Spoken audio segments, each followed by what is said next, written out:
Presiden RI Prabowo Subianto mengatakan sekitar 343 miliar US dollar kekayaan Indonesia mengalir ke luar negeri dalam kurun 22 tahun terakhir. Pernyataan tersebut disampaikan Presiden dalam pidato mengenai kerangka ekonomi makro dan pokok-pokok kebijakan fiskal, rancangan anggaran pendapatan dan belanja negara 2027 dalam rapat paripurna DPR RI ke-19 masa persidangan 5 tahun sidang 2025-2026 di gedung DPR RI Senayan, Jakarta, Rabu pagi. Prabowo mengatakan Indonesia selama bertahun-tahun secara konsisten mencatat surplus perdagangan karena nilai ekspor nasional selalu lebih besar dibanding impor.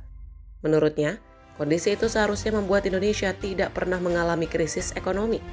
Namun demikian, Presiden menilai manfaat ekonomi dari surplus perdagangan tersebut belum sepenuhnya dinikmati di dalam negeri akibat aliran kekayaan nasional ke luar negeri melalui berbagai mekanisme perdagangan dan investasi. Presiden juga menyoroti praktik under-invoicing yang disebut telah berlangsung selama puluhan tahun, yakni pelaporan nilai transaksi ekspor di bawah nilai sebenarnya, sehingga sebagian keuntungan dan devisa tidak tercatat secara penuh di dalam negeri. Presiden menjelaskan sebagian pelaku usaha diduga membentuk perusahaan afiliasi di luar negeri, lalu menjual komoditas dari Indonesia kepada perusahaan tersebut dengan harga yang dicatat jauh di bawah harga pasar sebenarnya. Praktik itu menyebabkan sebagian keuntungan dan nilai tambah komoditas Indonesia tercatat di luar negeri, sehingga potensi penerimaan negara dan devisa tidak sepenuhnya masuk ke dalam negeri.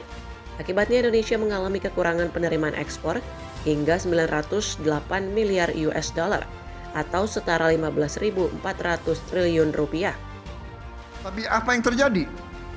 Yang terjadi adalah keuntungan kita yang selama 22 tahun adalah 436 miliar dolar, yang keluar adalah 343 miliar dolar.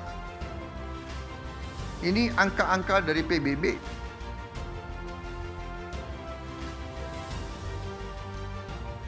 Berarti selama 22 tahun, kekayaan kita yang tinggal di Indonesia adalah 436 miliar dikurangi 343 miliar.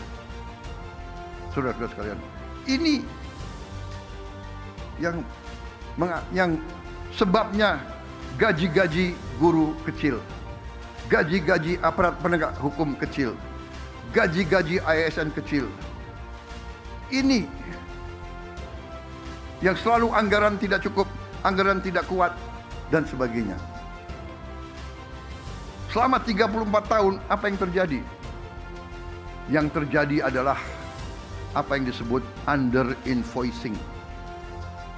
Under-invoicing adalah sebenarnya fraud atau penipuan yang mereka jual, yang dijual oleh pengusaha-pengusaha tidak dilaporkan yang sebenarnya.